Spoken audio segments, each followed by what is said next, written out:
Howdy, folks. Happy Tuesday. We have noise in the background from Bone chewing. Is it Perla or is it Kaya? Perla. It's Perla. Okay. We have some signings to talk about. The RFA market is quickly dwindling, and some observations from some. There were some preseason games yesterday. Can't take anything that happens in those games seriously, but it is hockey. It's on the ice. But we'll start with some pre-show. Go ahead, Russ. So I went and bought some seats yesterday to a concert, and Ticketmaster has this thing now. I want to let people know, if they don't know, you can't just simply sign on anymore and get tickets. They send you to a waiting room first. And they ask you for a verification code first.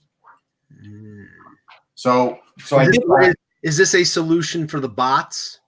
Hold on. So I did that, and so I was there about 4 minutes before the actual thing started. Mm-hmm. So I get there, and it basically says 240 people are ahead of me. And I'm like, but that's okay. I mean, it's 40,000 seats.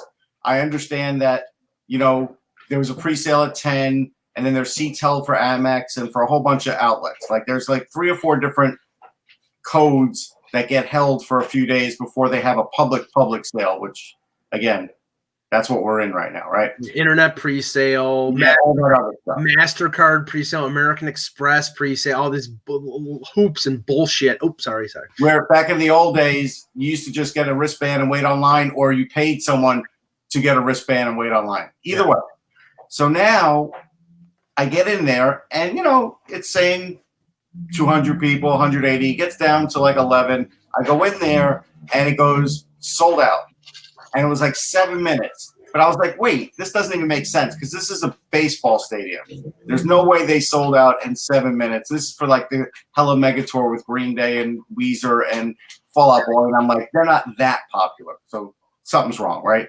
And even though my thing said all tickets, but I noticed up top the slider.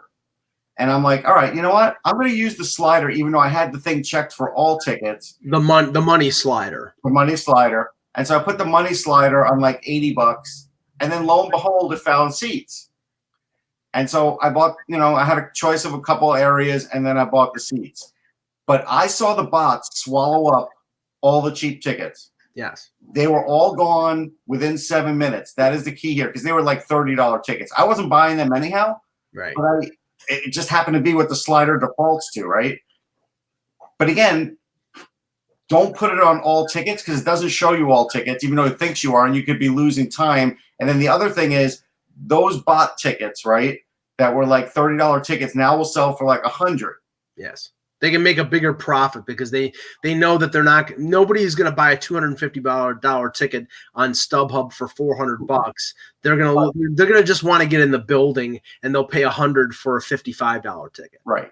So that's the game now. So I wanted to let everybody know what the game is, and it's a little disgusting, but here's an example of how old I am. 1983. I was 16 years old. Genesis was coming to Buffalo. Right. And the concert, I believe, was in March or April. So the tickets went on sale in January. Okay. Central Ticket Office, downtown Buffalo, which was owned by a guy named Harvey Weinstein, Harvey and Corky Productions. Right. They had their big ticket office downtown. And it was like, you go down there, you get a wristband, even though it's the dead of winter, and you have to check in every hour. And I think it was for 48 hours.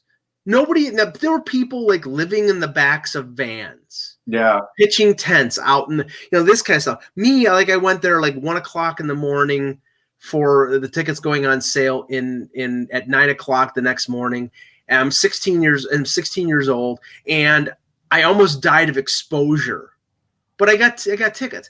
I mean, that way of buying tickets, nobody realizes that now, that's what you had to do, because everybody is so accustomed to. Well, I mean, I had one. I'll give you 2 quickie stories, but the best one is, and I actually won free tickets for the Jet game. If you ever see that picture of me online with like the cheerleaders and me on field, there was a tell your best Jet story, and somebody's going to win tickets. And so my story was, for the playoffs against Buffalo in what, 82? 82. Yeah. I was studying for a final. My best friend and I are in the parking lot of Shea Stadium. We're in the car. There is no formal line. So I just kept running the car around the parking lot for heat. And I was reading and I was studying for my book at about 4 a.m., maybe 5. We heard people leaving their cars and saying, all right, we're going to line up. And then we waited until about 7 or 8. The ticket window opened and we bought our ticket. So we were there, from like midnight until 8 or 9 in the morning. Mm-hmm. That's how you did it. Now, I will tell you, I've gone the other route, and the first scalping experience I had was with Stu Feiner, and people can find him on Facebook. I scalped a Yes ticket, second row on the floor at MSG. This was for the Drama Tour, and that's also about 82. I think that's about the right year. Yeah. 83. Yeah. And I spent $50 on that. Yeah. No, well, please. The only front row tickets I've ever gotten from a scalper, it was because the kid's mom worked at Central Ticket Office, and it was just I was taking a girl on a date. I wanted to impress her, so I got front row seats for Stevie Nicks and Joe Walsh, which was a great show. And believe me, it was Stevie Nicks in her prime, wearing a white dress with backlighting. No need for any further explanation. And I paid $60, and this is $60 in 1984, 83 or 84 money. So that's probably a couple $100 now. Yeah, that's good money. I mean, the only other thing I could tell you is when I was writing for a magazine, I did get a couple of times front row or second row or third row seats. The one time was Springsteen's solo tour, which was awful. Yeah. Another time though was Motley Crue, and I believe it was their last tour, their final tour, and that worked out well. And it was funny. There was a moment there where Tommy Lee had just finished a bottle of Jaeger, like just about a quarter of it, and he gave it to the audience. And I'm in like the first or second row, and they pass it to me, and I was just like, no. No. And I passed it on. I just did not want to drink anything Tommy Lee had drank from. Yeah, here, have some liquid STDs. Last thing about this. The one thing that smaller venues are starting to do to get around the whole bot situation. I went to a concert this summer, the Sarah McLachlan show at our park in Lewiston, New York. It's a couple 3,000-4,000 seat venue. You buy the tickets online, and they don't give you a specific ticket. Basically you bought a ticket on a particular row in a particular section. They will then send you an email 2 or 3 weeks later. You're going to get it at the will call, and they tell you what the seat is, but you're never given a physical or a computer ticket. So they did that once. Yeah, so they can't resell it. No, and that's great. It's like, but you can resell it the day of by going to the ticket office and getting the ticket, and then but then it prevents you from putting it on StubHub or anything else. And I get the convenience of that, but the whole thing about bots buying tickets and just cornering the market, it's sickening. I hate it. Right. And there are not many concerts I want to go to, and that basically makes the concert going experience miserable. So, all right, let's get started. Hello, Hockey World. Today is Tuesday, September 17th, 2019. I'm Russ Cohen from Sportsology. And I'm Michael Agello, and this is the HockeyBuzzcast here on HockeyBuzz.com. Well, we talked about the RFAs yesterday. We talked about Travis Konechny specifically, and what was it, a couple hours after the show. The Flyers and Konechny came to an agreement, a 6-year deal at $5.5 million.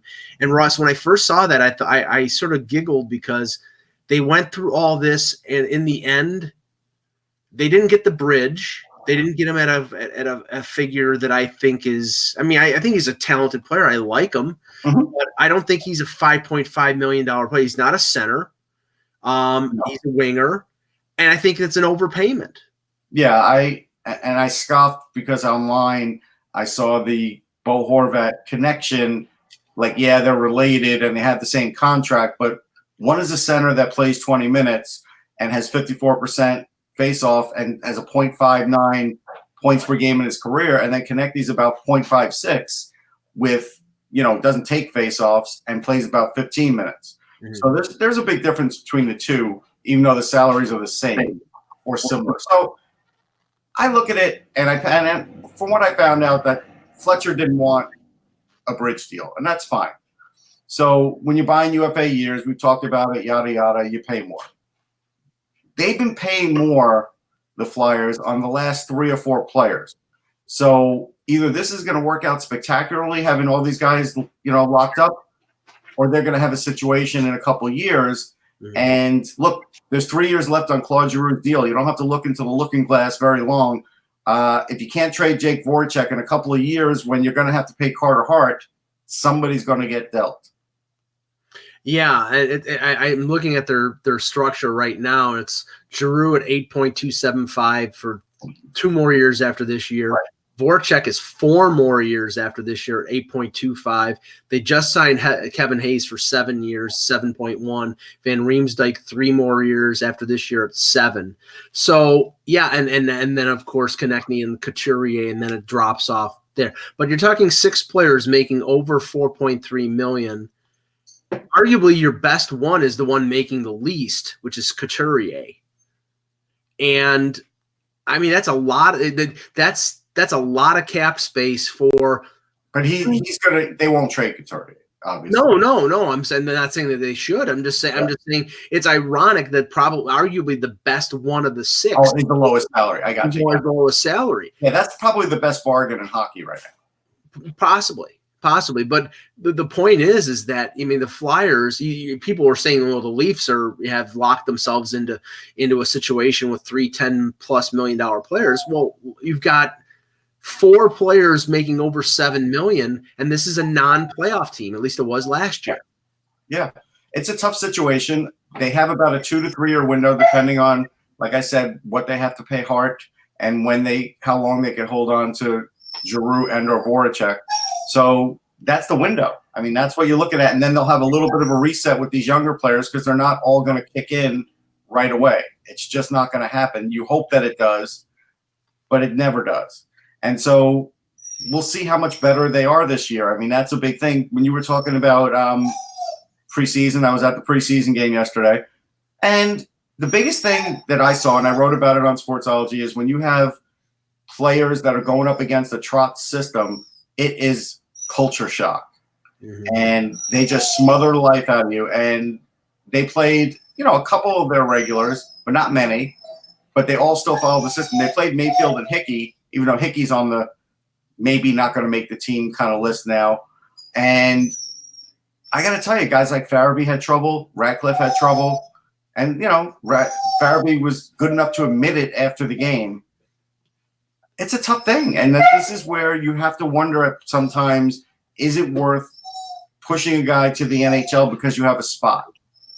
Phil, for a second. That's the thought, though.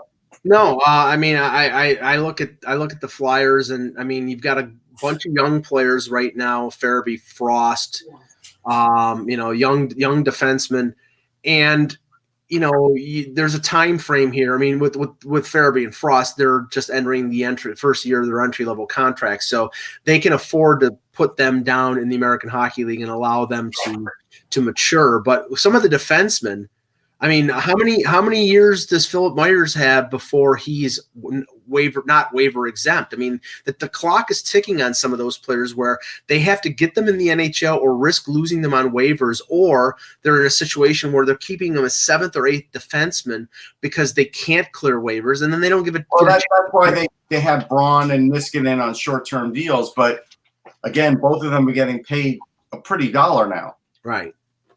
I mean, you look at the Flyers right now and with their cap situation. I mean, now that they've got everybody signed, they've only got $1.1 million in cap space. Right. That's not a lot of room. I mean, you can create cap space during the year. You could maybe even do what other teams are probably going to do this year. I know Toronto is probably going to carry at most 21 and maybe even 20. And use the Marlies as a pipeline, basically we'll carry 20 players at home. If somebody gets injured, we call them up on emergency recall. When we're on the road, we'll carry 21 or 22 because somebody could get sick or somebody could get hurt. But other than that, they're probably going to carry the minimum, and you save yourself a couple $1 million because 3 league minimum deals is $2.1 million. So, I mean, the Flyers might do that as well. Yeah, I mean, they might. They were doing that like at the beginning of the Hextall regime, and then they worked their way out of it, and now they may be doing it again. So you have to look at what the long-term cost of that is, and we won't know until the season starts. I don't know. Like I said, I'm kind of mixed about it. I'm going to give it a chance because that's the way I am, and we'll see what happens. But I did want to mention some players. The Islanders, it's interesting because, we always talk about who's going to possibly make it. And, again, Josh Ho-Sang, 1 minute I'm writing, hey, he looks great on the ice. The next minute he has a hooking penalty.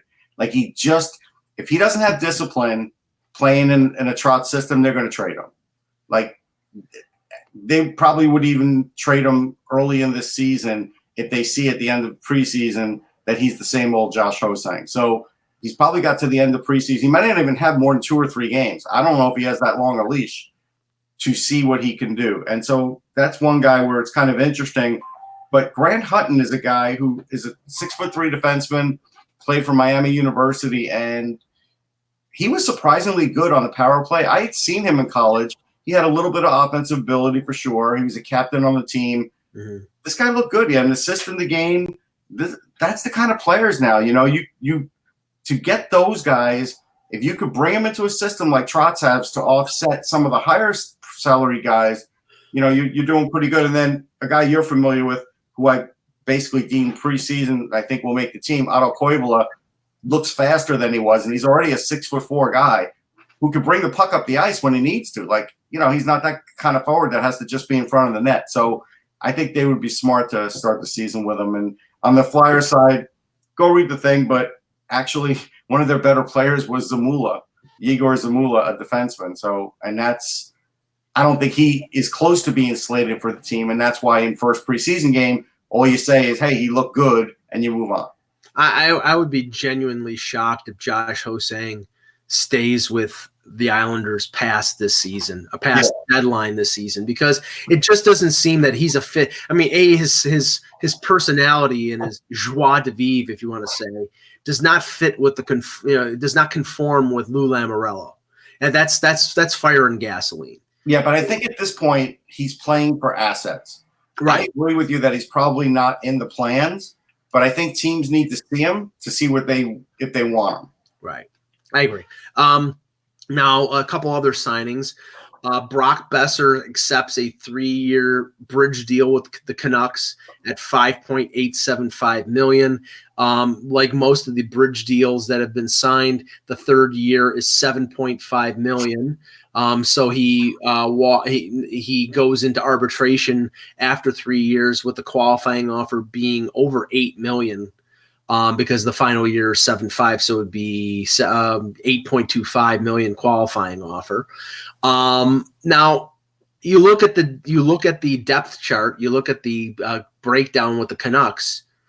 The highest paid player on that team at forward now is not Brock Besser, it's not Bo Horvat. I know who it is.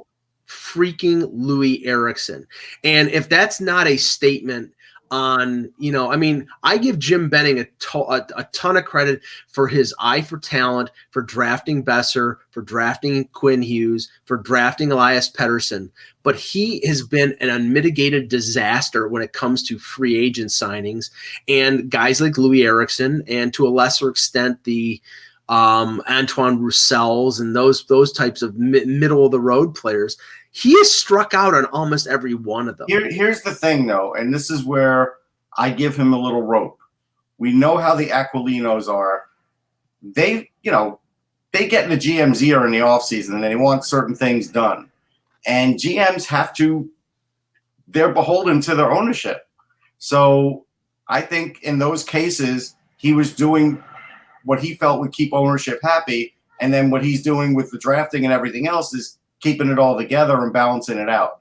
And it doesn't mean the next guy in there is going to be any more successful at doing this. Yeah. Because again, ownership wants them to be a team that isn't going to rebuild, but can be in playoff contention. And we've seen that's a very tricky thing to do, and it's a slippery slope. So that's where you have to say, can't lay it all at Benning's feet because we know how ownership is there. And you have to agree. I mean, you've heard about it. Yeah, but okay, and just brief breakdown here. Ericsson's at $6 million, 2 more years left. Besser just signed a 3-year deal, a little under 6. Horvat at 5.5 for another 3 years. That's a good deal. He's a good player. He eats minutes. He's an effective. Besser's a good deal too. Yeah, I agree. JT Miller, who they get from Tampa, 3 more years after this year at 5.25. That's a little questionable. Yeah, but he didn't sign that deal, right? No, he didn't. He acquired that deal, and he gave up a first-round pick for that one. Brandon Sutter, who's been injured off and on the last couple years, at 4.375. I will admit to this. At the beginning, first year of that deal, when he wasn't as injured, I thought it was a decent signing because it looked like there was upside there. So did I. When he played for Pittsburgh, I thought he was like an up-and-coming guy, and injuries have killed him. Tanner Pearson, who got traded twice last year from L.A. to Pittsburgh and then to Vancouver, he's making $3.75 for this and next year. They add Ferland, 3.5 for 4 years. Sven Barchi's making over 3. He's making 3.3. Beagle and Roussel making 3. So they've got 10 forwards making over $3 million. I don't know. That's just it's a little off, but it's not tremendously off. Yeah, it's questionable, and it's questionable. I think it's fair to question, no doubt. Again, in that market, they don't want to rebuild. Could you rebuild in that market and not lose fans? That's the big question. They did it in Toronto. I don't know if they can do it in Vancouver. And that may be the answer to your question as to why they're doing it this way. Well, it depends on how long the rebuild takes. If it takes as long as it has done in Buffalo, then you're going to have an empty right. Was it Rogers Arena, I believe? Yeah. It's one of like how many Rogers? Yeah, exactly. It's either Rogers or Bell or Huawei or I'm sure like there's like 5 sponsors in Canada. That's why I like the new sponsor that's up for the Miami Heat. Go look for it online. I'm not going to say the name, but it's an interesting company that wants to sponsor it. Come on, you got to give it to me now. I didn't see it. You didn't see it? I got to get the name of it. Hold on. Tell me, because nothing's better than the first. It was the jobbing.com arena. That's true. What's the football stadium in Arizona? It's one of the fake universities that doesn't even have a campus. Oh, that's right. University of Phoenix. The University of Phoenix Stadium. That's right. And they don't even there isn't a University of Phoenix. For $10 million, it could be Bang Bros. I'm sorry, say that again? For $10 million, it could be Bang, B-A-N-G, Bros. Bang Brothers. Or Bang Brothers. Isn't that like a porn? Isn't it like a porn? Pornhub owns that. Oh my God. I just guessed it, and it sounds like a porn name. Oh God. Okay. That would mix it up, Mike. Yeah. And then needless to say that the spokesmodel will be Jenna Jameson. Okay. So third contract. And okay, here again is proof that the Boston Bruins are the devil.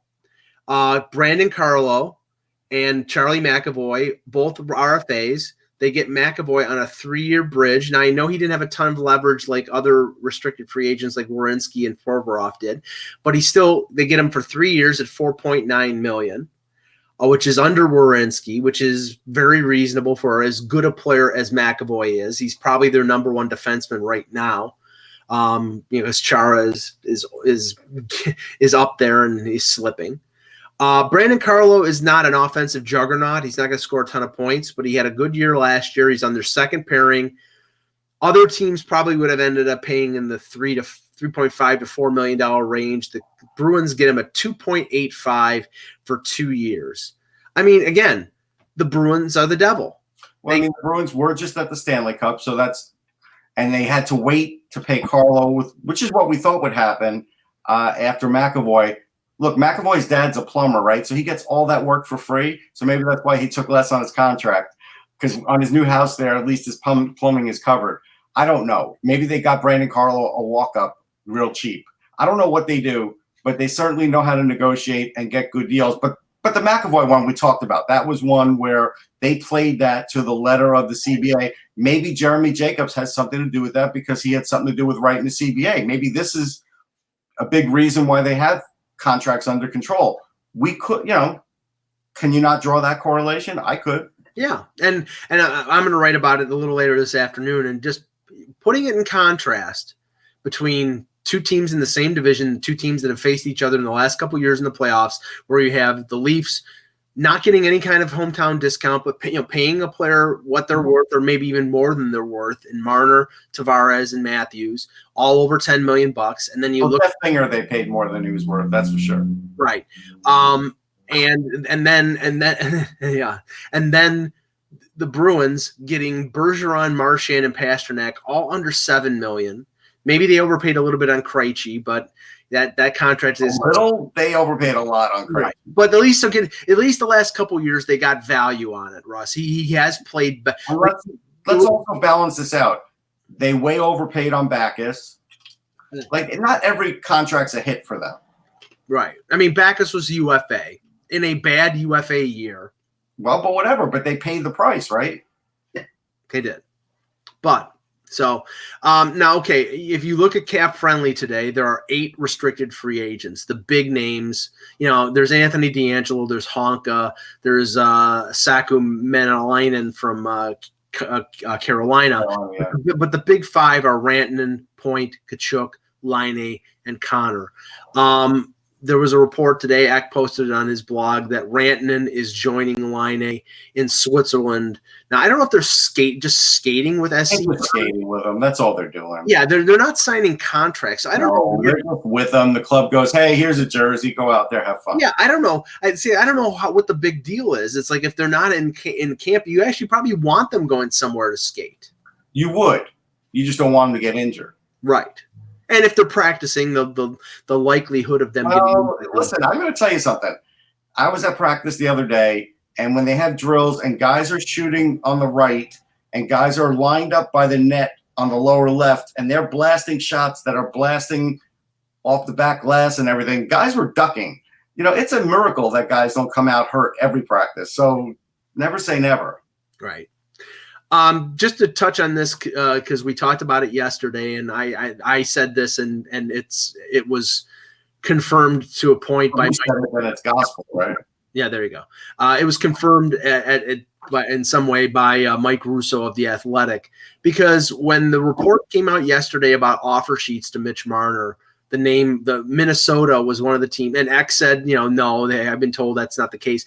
It made no sense from the point of view even of money, because they didn't have enough money to make a palatable offer sheet. And Russo reports it would have had to have been Fenton that did it, and I'm told by the highest of sources it's not true. And just doing the math, I don't see how it could be true. They only had like 4.1 or 4. But he wasn't the only reporter that reported it. There were a couple, not reporters, but people after that mentioned it online too. So I guess it was just the hot rumor out there. Right. Now, Columbus, Elliot Friedman reported that in July. And it made all the sense in the world. But see, it's the wording. It's, did they present an offer sheet? Or just draw it up? Right. Now, Columbus, Aaron Portzline and Elliot Friedman reported that Columbus wanted to offer an offer sheet to Marner. They wanted to offer him 7 years. Marner's camp had no interest in a 7-year deal. What they were looking for, and I have no inside info on this. I'm just basing this on everything that was reported from other people. Marner never wanted to leave Toronto. That's true, but he wanted to get the best possible deal that he could for the shortest possible term.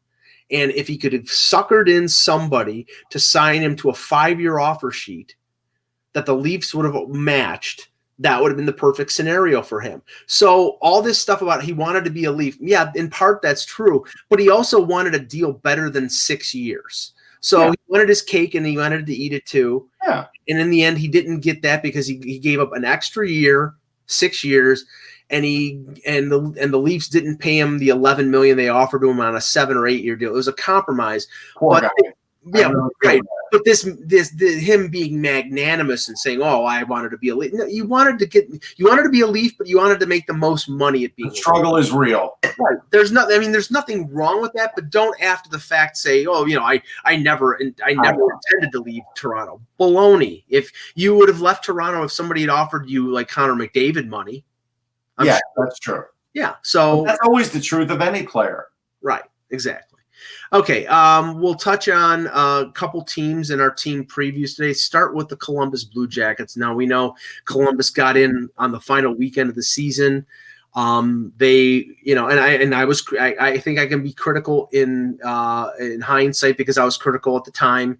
I thought what Jarmo Kekalainen did was insane at the deadline last year, keeping Panarin, keeping Bobrovsky, adding Matt Duchene, adding Ryan Dzingel, trading most of their draft picks, for what I considered a futile run because I didn't think they were a good enough team to win the Stanley Cup. So why would you do it? Right. They did beat Tampa. That was a miracle.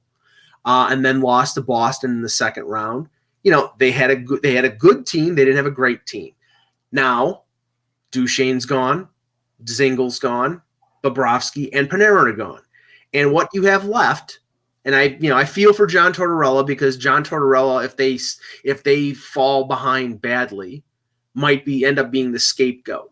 They do have some talent, we know, and I'll leave that up. You say you feel bad for John Tortorella? Did you actually say that out loud? Yes, I did because I find him entertaining, and I like keep him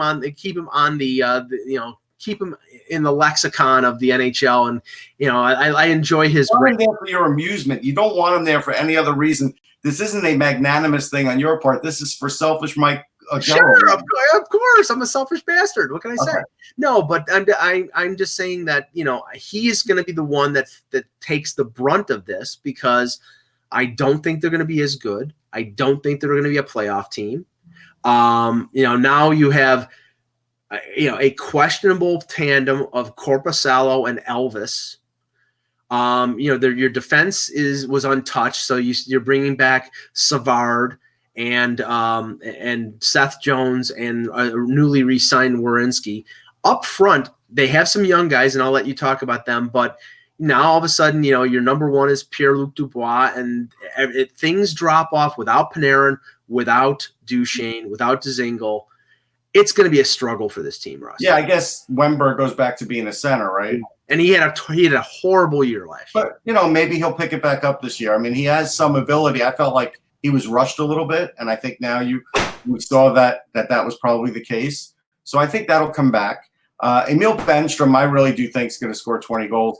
Matter of fact, poor guy's only got 749 followers because I was just looking for news on him, and I noticed that people got to follow him. He might have a couple goals out of the gate, and then you watch his numbers. He'll eventually pass me in followers. But anyhow, it doesn't take much. But and that's basically a shot at everybody on the show. Everybody on the show should be following me. If you're not, I'm not doing the show anymore. Okay. Anyhow, but Elvis is a pretty good goalie, Mike. I've seen him. Yeah. I think as a backup, just simply as a backup, that part will work out. All of this season is really on Korpisalo because he's the only guy that can make a tremendous difference here. They do have a good blue line, though, still. Yes. The blue line is unaffected. Savard, Murray, Jones, Werenski is a very good top four. Yeah, and so that's something Torts can work with. Dubois can definitely up his point total, but he's not a superstar. He'll never be a superstar. Right. But he can be a very physical, good player, and I think Torts will get a lot out of him this year, and I think he's ready for that next jump. They're not a playoff team, but I don't know if the reset's going to take that long because they do have other guys. I don't know what they're going to do with Sonny Milano. I would hope he can make the team. I haven't heard boo about him. Have you? No, nothing. And the guy has offensive ability, but again, with Torch, you got to play that 200-foot game. Maybe he'll finally at least get a start at the season and get to score again because, there was, the 1 year he had 13, 14 goals. What I do find interesting is, even though we're not talking about this team, in Sen's camp, they're raving about Anthony Duclair. And, this team had him, right? And gave him up. So maybe they'd like to have him back.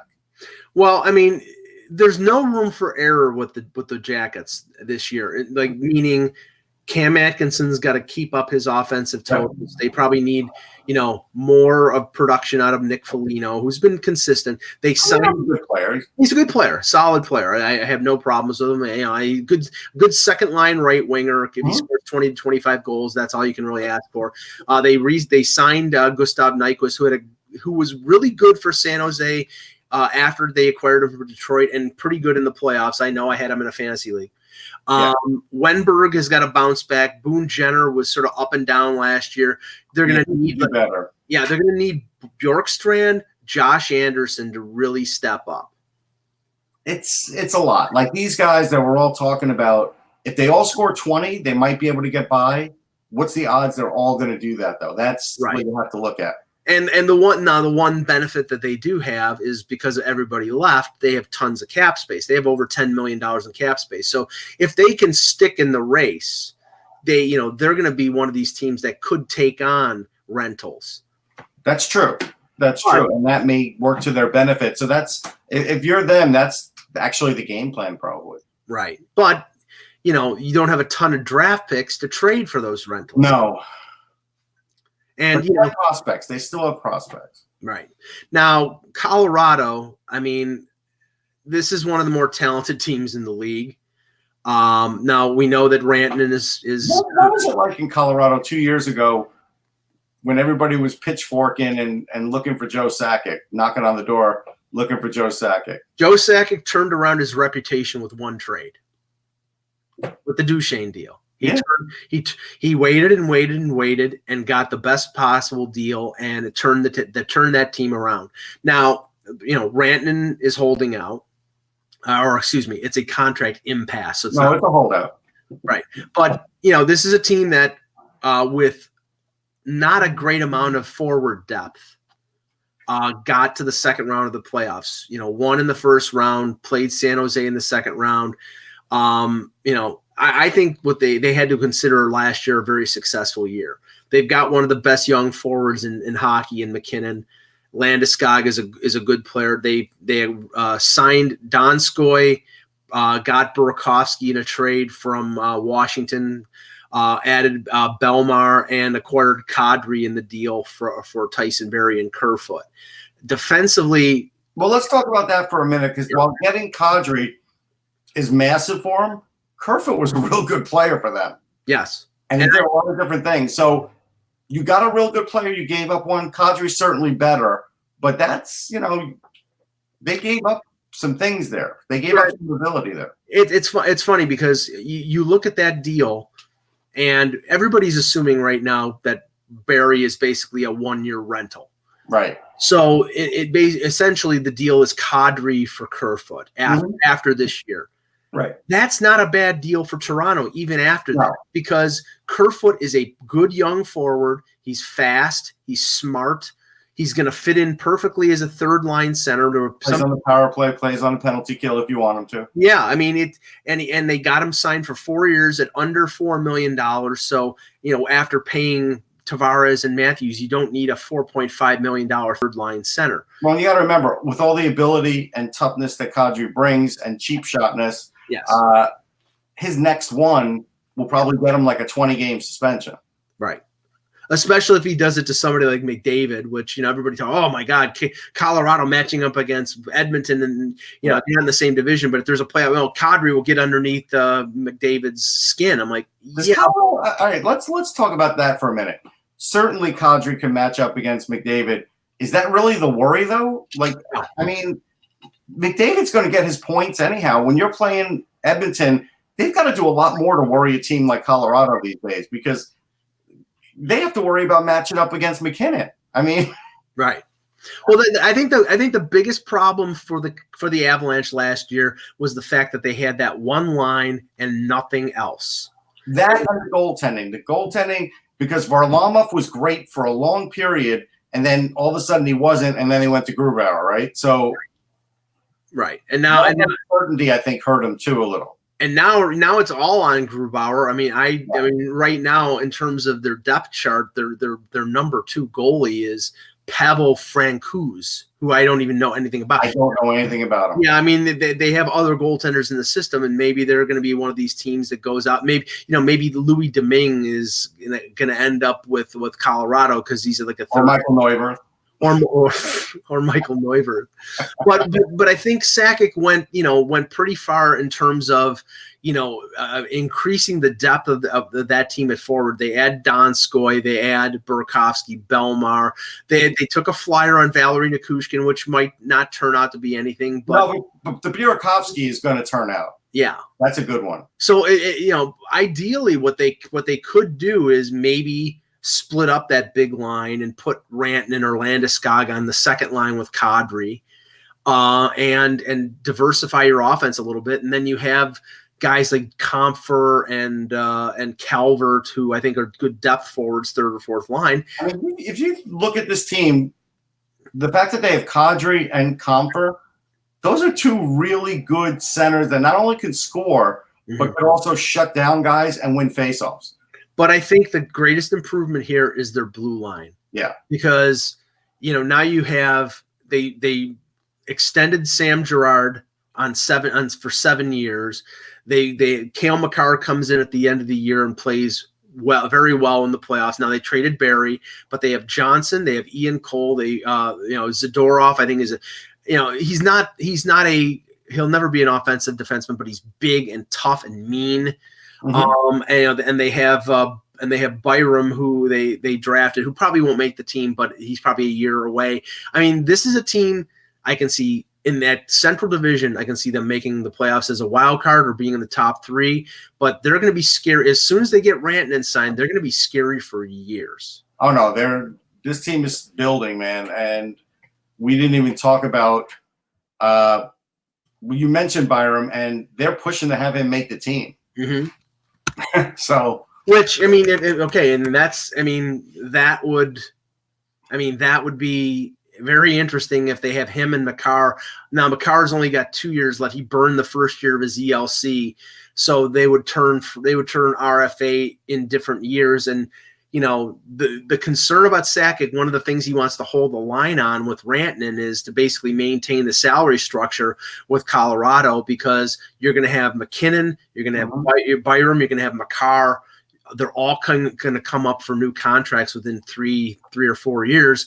And if you pay Rantanen $10 million, then you're going to have to pay these other guys $10 million, and that's going to be tough. So Makar's going to be, one of the Calder favorites, but also could just be one of the best defensemen in the league offensively this year. So this team could go to the Western Conference Finals. I wouldn't even blink an eye. Definitely could. Are they ready for that? I don't know, but it'll depend on Grubauer. If Grubauer has a really good year, they can. If he struggles a little, that's the only thing that could curtail him. Yeah, according to some of the questions or some of the comments in the chat, Frank Kuz was great in the AHL last year, 49 games. Okay. I'm not I don't know a lot about him, and that's a guy that's eluded me. So right. So I mean, if he's now, what I would say is, I would think that you're probably going to end up playing Grubauer probably 55 to 60 games. He's never played that much. Yeah. I never heard of Sid Finch when he signed with the Mets. It happens. Jesus. Yeah. Okay. George Plimpton. Okay. Let's see here. Questions in the chat. Give us a couple here. Let me just look here. Answer all the questions, Mike. Don't start doing the ones that you want. I'm looking for any questions. Oh, well, if they're not producing, just hang up the show. Just dump them. Just dump them.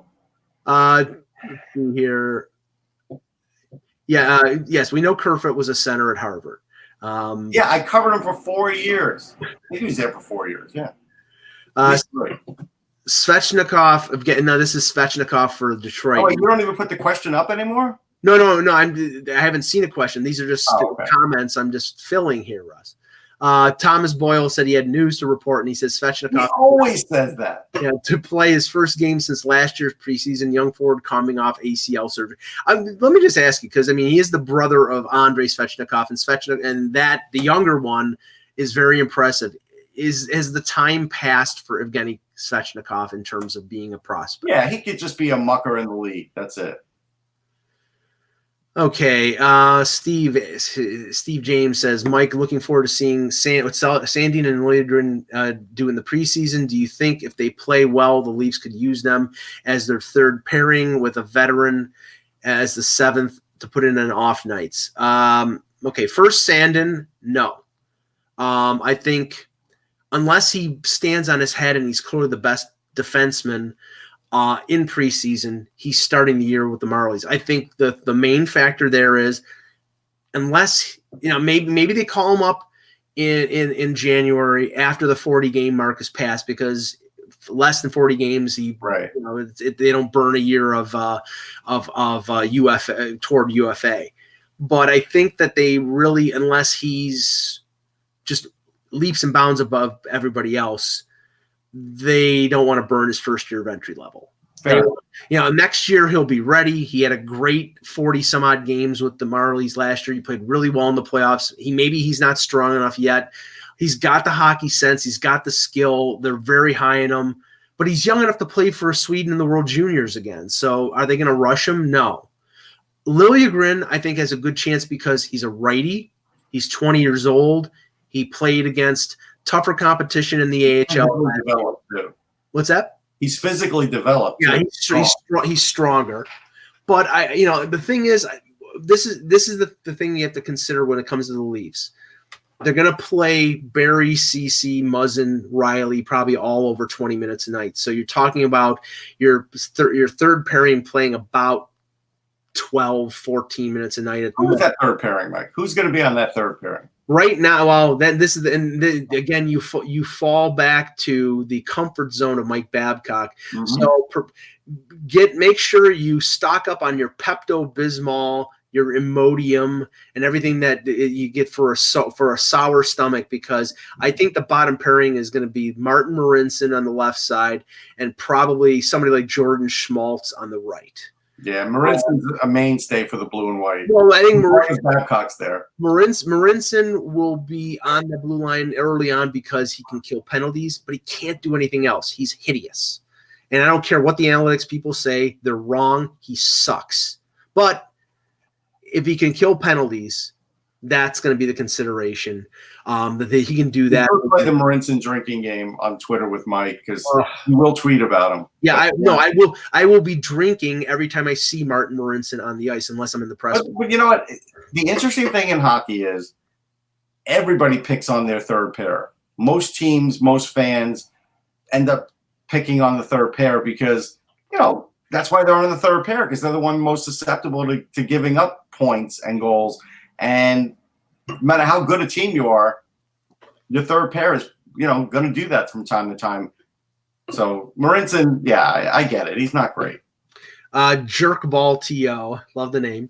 Russ, will Kerfoot be an above average third line center for the Leafs? Yeah, I think so. I think he's already on that path. And I think with Babcock coaching him, can't hurt him. I think he's going to be, I would say, between 15 and 20 goals. 40 points. Yeah.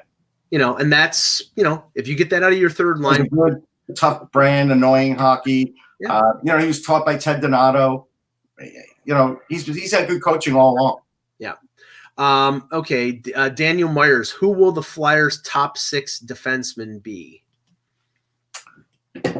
Well, you have Niskanen, Provorov, Gostisbehere. Gostisbehere is going to be there, folks. I know you all traded him, but he's going to be there. Braun and Sanheim. Who's the number 6?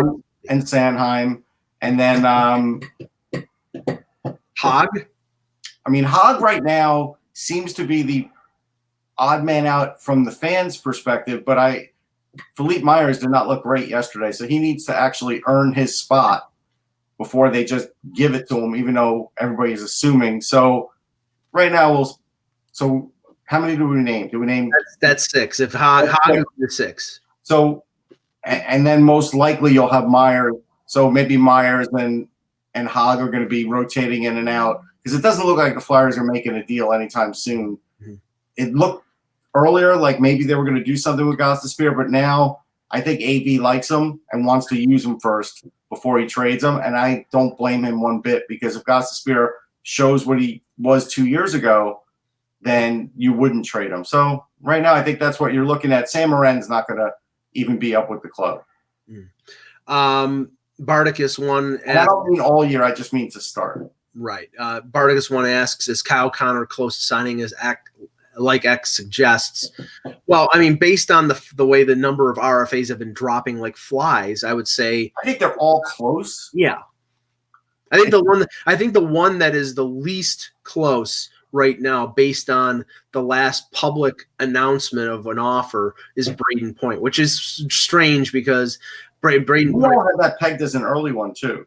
Yeah, I mean, the thing is, and maybe they did this in a way on purpose, but the Lightning occupied enough of their cap so they really have no opening to give him a long-term deal. You know what I'm saying? They right now their cap space, I'm just looking it up on Cap Central.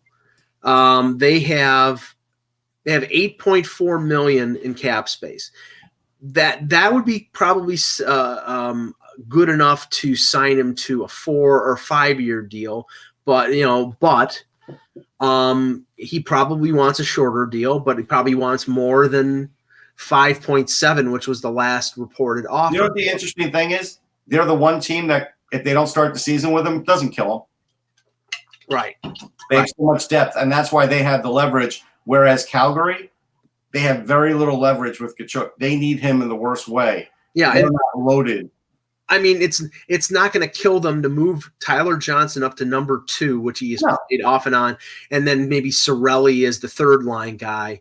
Yeah. You know, to send a message that we like you, we think you're great, but we don't need you to win, which is the same message that the Leafs sent to Nylander last year until they signed him, and in the end they didn't get much of a discount. Ken Smith asks, will German Rupstov have a chance to make the Flyers opening roster? I do think he'll have a chance.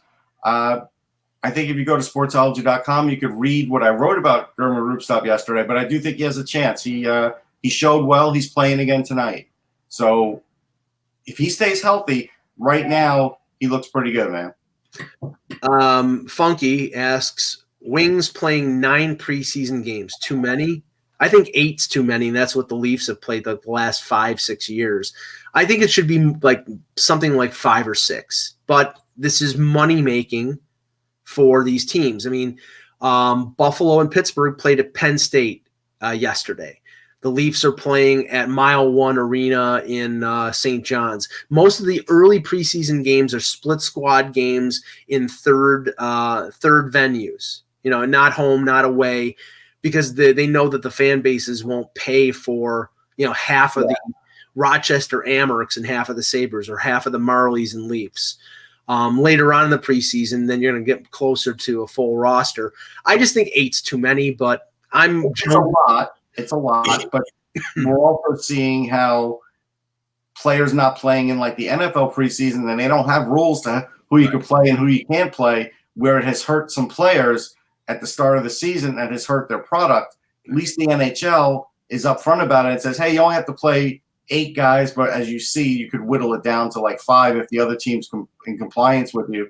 But still, that's better than the NFL because those guys won't play at all. And so at least players are playing in the preseason, and even a guy like Justin Braun yesterday said it is important for them to shake off the rust and stuff. So, you know what? You're never going to win that argument. I mean, I'm jonesing for hockey right now to see. I went to the Sabres, Devils, Bruins, and Penguins rookie scrimmage last week. It's like, I mean, preseason games right now, since I haven't seen live hockey since May, I'm looking forward to it. At the end, I hung in there last night for a couple periods, saw the biggest scoreboard in North America, and was happy to see hockey back personally. Yeah. At the end of the preseason, after games 7 and 8, I'm ready to move on. That's why I think 6 would probably be the best balance. Drop the Elbow asks, is Spezza the new Hainsey, a veteran who will get too much ice time from Babcock? I don't think he'll get too much because, again, if you have an injury, Spezza's not a bad guy to throw on the power play. He could play on power play 1. He could play on power play 2. He's still a good skater, and he wants to do – I'll tell you the difference. When Eric Lindros became a Leaf, he always wanted to be a Leaf, but he was diminished so far that he was really just a shell of himself. Spezza can still play a bit. You don't want to discount. He may be lower in point total, but the skill level is really high still. Well, Babcock was funny yesterday because he made some comment about, essentially, well, we got to see what Spezza is bringing to the table. I mean, baloney. He's your fourth line center. If he's not your fourth line center, you're delusional because you cannot play Freddie Gauthier as your fourth line center when you have Spezza. You don't move Spezza to the wing. He's one of the best face-off guys in the NHL. Freddie Gauthier is a liability out there because he's so slow. Although I thought I saw a tweet yesterday, Bruins fans complaining about Parr Lindholm because he lost the face-off, like the first face-off of the season or something. I don't know.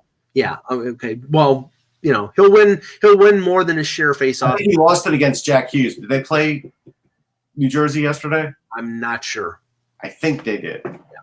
Yeah. Okay, let's see. Let's see here. What's this question? Bardicus, in your opinion, what's the most likely to drag? Who's the most likely? Okay, we said Point. I said Point. Yeah, Point seems like the guy now that'll drag. Black the Bruins against him. So he lost to Jack Hughes, and everybody was like, "Oh." Blackhawks 6/18/95. Probably your birthday, but if not, sorry. Will and should Adam Boqvist play a full season with the Hawks? I did just write about the Boqvist brothers on epringside.com.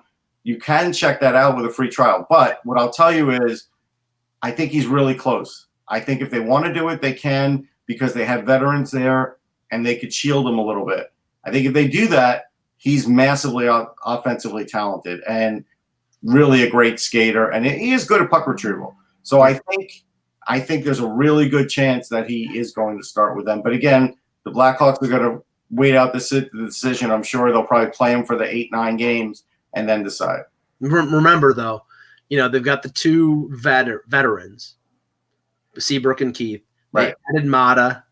They added Calvin DeHaan from Carolina. He's injured already. He's injured, but it's not supposed to be a long-term injury. Gustafsson scored 60 points for them last year, so I'm not sure how much they're going to need an offensive-minded young guy like Boqvist. Second power play. I mean, but although you probably, Gustafsson's probably going to be the number one power play, and Keith will probably be on the number 2. No, actually, didn't they used them both on the top one last year. Okay, so they were going 3-2 instead of 4-1. At least I saw some games like that. Okay. So I think you get Boqvist on the second power play, even if you're putting him third pairing, it's fine. Yeah. Okay, let's see. One or two more quick questions here. Julian Fillion, Marchment, ? Bracco, ? Those two are tired to be in the AHL, I bet. Well, they may be tired, but they may end up there again this year. Now, I'll tell you what takes the sting out. It does take the sting out playing for a team like the Marlies because you're still in a metropolitan city. You still get treated great. You can walk over to the Leafs game if you're not playing and hang out and watch the game. It's not a bad existence. No. And believe me, they're treated – the Marley players are treated pretty well by that organization. I know you've complained about the media meals, but otherwise, it's great. No, I have not complained at all. Now, just to tell, somebody was saying I didn't realize that Sandin could play in the World Junior this year. His birthday is March 7th, 2000. So he doesn't turn 20 until next March. Right. So he is eligible. Now, I don't know whether I want him to play. Trust me. Right. I mean, I'm sure he was the number 2 defenseman for Sweden last year in Vancouver behind Brandstrom. He would easily be their number 1. Yeah. But just to touch on, I think Marchment's got a decent chance of playing for the Leafs at some point this year. They have a lot of guys on one-way contracts, like the Nick Shores and the Kenny Agostinos, and they brought in. When he's on my fantasy team, I hope he does get called up. Yeah, they brought in a lot of guys on one-way deals that they may give a look to, and then potentially they could waive them down if somebody else is playing better for the Marlies. One thing about Agostino is he really has good speed. He does, and he got a fair amount of points with the Canadians last year. I want to say around 25 or so. Yeah, and you could have a fourth line of Trevor Moore, Spezza, and Augustino that might be a pretty good workman like fourth line. Bracco, this is the thing. Bracco has to be in the top 9. He's not a fourth line guy. So now they've moved Kapanen over to the left side while Hyman is out, and that creates an opening. And if Bracco has a really good camp, then he might earn a chance. But Babcock has, again, been, he's got to be better in his own zone. And, I mean, I believe that he's a plus passer. He's a great playmaker. I don't think he'll score more than, say, 20 to 25 goals in the NHL, but he's got a good shot. No knee-on-knee action with him, huh? No. But I just think that Bracco eventually will be on the Leafs, but it may not be this year because they still have options with him, and he's waiver exempt, so he could be a guy who comes up and comes down. But guys like Nick Patan, Nick Patan could be sent down to the Marlies because they signed him to a 2-year deal one way, and teams might not be willing to claim that on waivers because somebody might, though, because he still can play center, and if they had a shortage at center, he could go. Right. All right. Some good questions there. We'll be back tomorrow with another edition of the Hockey Buzzcast. For Russ Cohen, I'm Michael Agello. Thank you for watching, and remember, without the buzz, it's just hockey.